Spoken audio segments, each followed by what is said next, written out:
Obec Počúvadlo leží v južnej časti Štiavnických vrchov v eróznej kotlinke v prameništi Počúvadlianskeho potoka. Vrchovitý chotár siaha severným výbežkom doliny až ku Klastavskému potoku pod Sitno, k umalému Počúvadlianskému jazeru s 26 metrov vysokou hrádzou.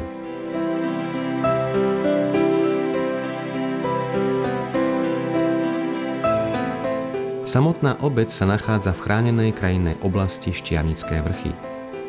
V súčasnosti má 109 obyvateľov.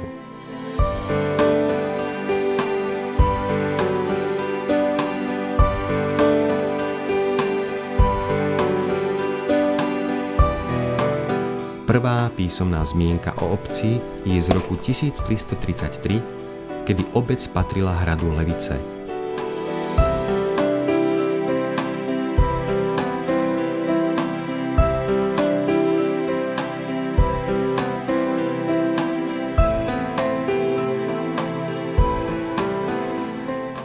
Najstaršou pamiatkou v obci je barokový evanjelický kostol z roku 1771, prestavaný v roku 1801.